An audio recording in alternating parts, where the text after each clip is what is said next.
Well, Seaman wasn't going to put up with that and had a stinking row with Mays. I think he demanded his money back. It was always rumoured there was a bit of a hell of a row went on between them. Dick took his car away from the ERA team. From now on, things were going to be run his way. He set up his own workshop and employed his own team of top mechanics. He was very focused on what his engineers and his mechanics were doing. And he developed a technical feel for the machinery, which was very unusual at that time for any racing driver, and particularly for a gentleman racing driver. Now Dick got results.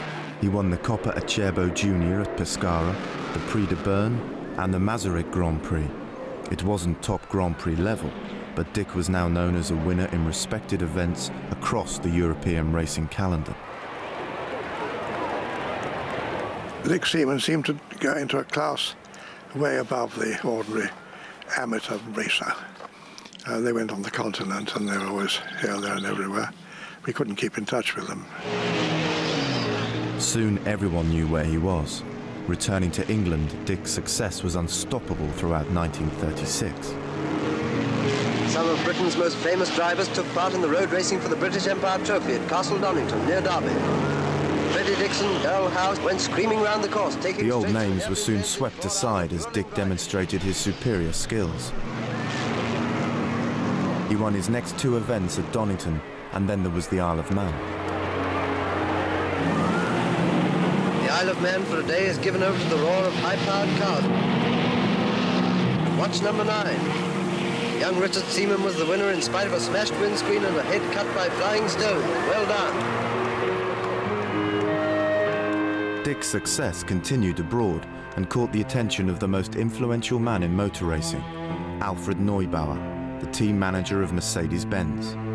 Alfred Neubauer was so impressed with Dick Seaman's ability that towards the end of 1936 he sent him a telegram asking him to go to Germany to test drive a Mercedes racing car. Mrs. B.T. Seaman opened it and saw that it was for Dick from Mercedes, and she knew of Dick's ambition, obviously, to join the Mercedes, and she was also aware of the worsening political situation in Germany. So initially, she hid the telegram in a book, and then had second thoughts about it and showed it to Dick. She must have been torn over this because she didn't like him racing, but clearly he was very good at it. So I think part of her wanted him to succeed, and part of her wanted him to stop. But he was unstoppable. His mother had already spent £30,000 on his passion. Every time he had asked for more, she had always given in. She had lost her son to motor racing. Now she would be losing him to Germany.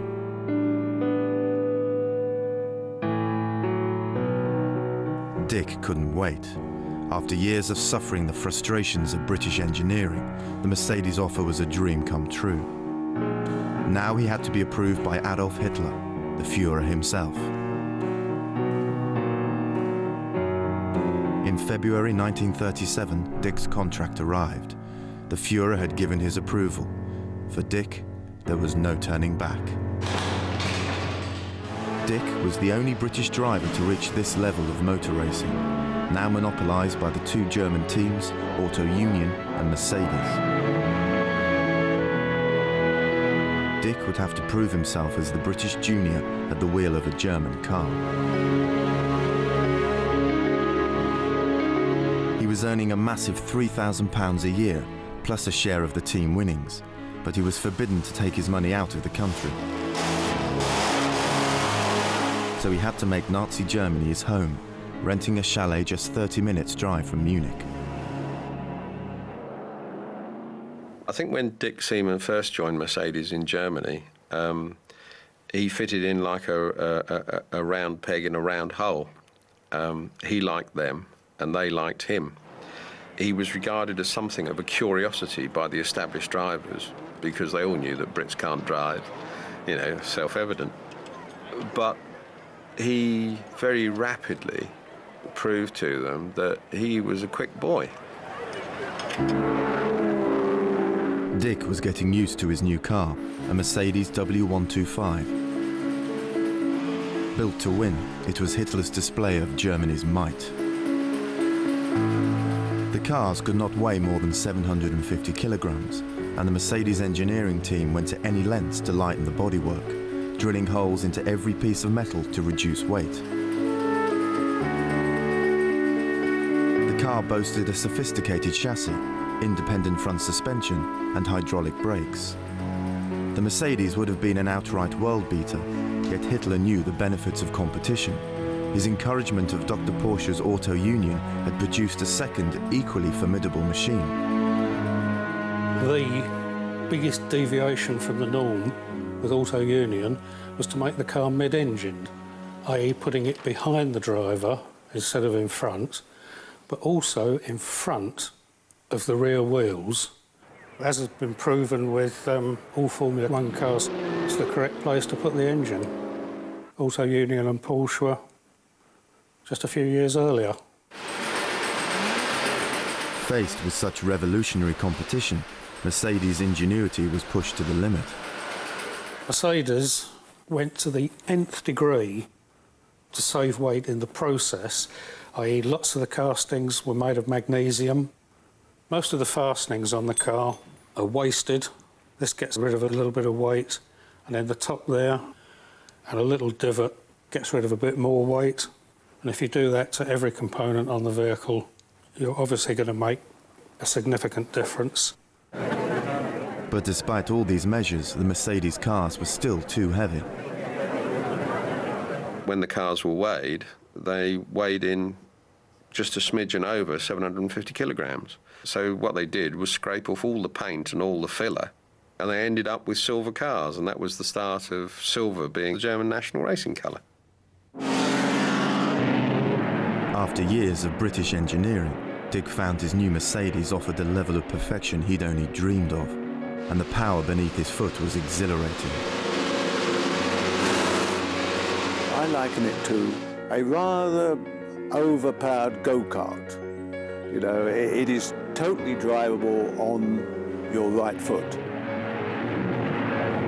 You put your foot down and you sort of created a bit of smoke because the wheels spun, and if you weren't very careful, they'd spin on each gear change as well, irrespective of speed.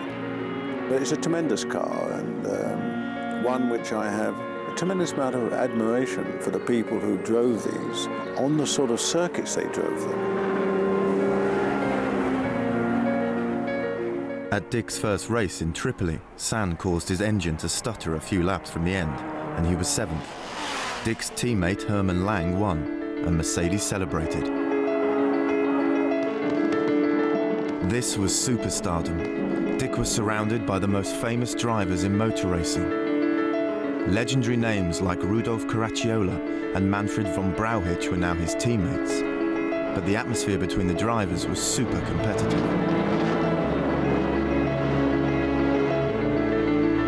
And his next race at the Avers Grand Prix in Berlin looked more daunting. The banked track had been specially built for speed records, and the Silver Arrows were fitted with special streamlined bodywork to gain extra performance from the long straights. The cars looked so intimidating that the Italians dropped out, leaving only Mercedes and Auto Union to compete between themselves. On the 6-mile straights, the streamliners could reach a top speed to match a Formula One car today. Dr. Goebbels made the most of this blatant display of power. Dick battled his way up the order. He finished 5th, but he was the second fastest in the Mercedes team. After years of struggle, Dick was making a name for himself in the world's greatest race team.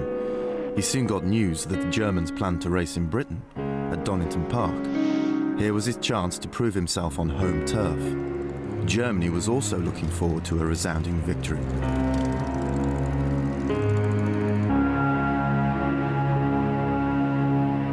The arrival of the Silver Arrows in England was devastating. I always remember the crowd thinking there were miles and miles and miles of queues. But in them days, we'd never seen such a crowd. And it was, of course, the famous cars.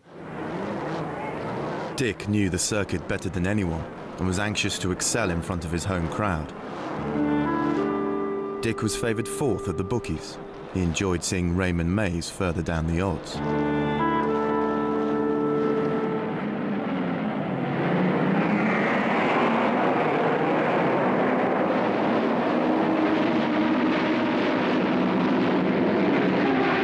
The German cars left the opposition standing.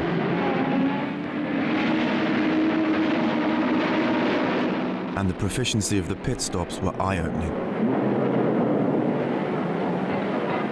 It was fantastic to see them, and, you know, all the same overalls, where good old England, one would have a jacket on, one would have a shirt on, and everything, you know, ran tan. And they were all dressed up smart, all the same, and you thought, oh, aren't they efficient? Dick wanted to show the British amateurs what real racing was. The Silver Arrows lapped the British cars as they struggled around the circuit.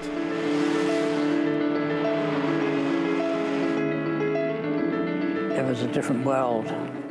The cars were so advanced, and the performance and everything.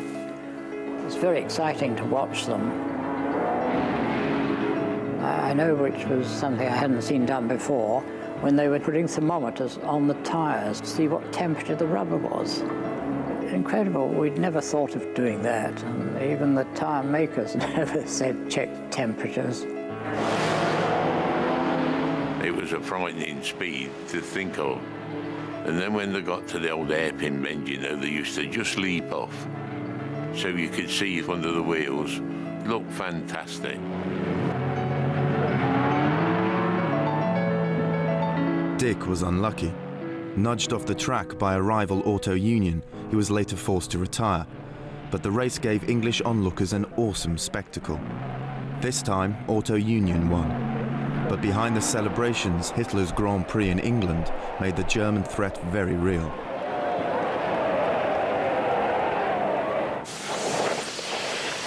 After the race, Dick went away to the Swiss Alps. He was enjoying the glamour of his new life. But the fears his doting mother felt for him were now underlined by the mood of the country. The British were rattled and sent the politician Lord Halifax to Berlin for talks.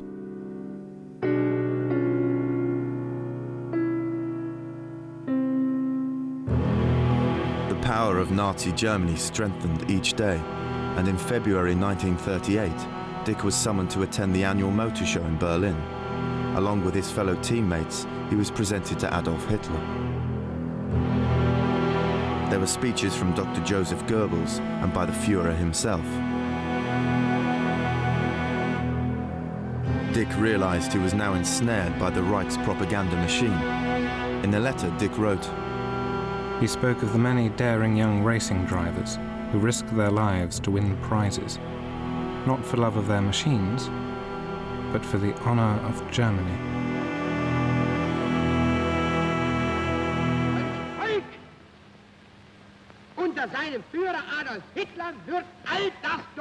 Being a puppet of Nazi propaganda had its rewards. Dick was at last free from the purse strings of his mother, and now his life was about to take a new turn. On June the 15th, Dick received a call from an old racing friend, Aldie Aldington, inviting him to a party. There, Dick became captivated by a young 18-year-old called Erica Popp. It seems to have been love at first sight, and they sort of danced the evening away. And she spoke fluent English, and it all blossomed from there. Erica was the beautiful heiress of one of Germany's respected families. Her father was the managing director of BMW. 7 years younger than Dick, Erica's good looks had put her picture in the socialite magazines. Erica was bowled over by the dashing English racing driver, and their romance over the next few months brought them closer together. In the team, the competitive edge between the drivers sharpened as Dick became faster. As he became more and more proficient and more reliable, the team number 1 and number 2 drivers, Rudi Caracciolo and Manfred von Brauchitsch, became more distant from him. The quicker he got, the more of a threat he posed to their position. This atmosphere would ignite in the most nationalistic race event of all,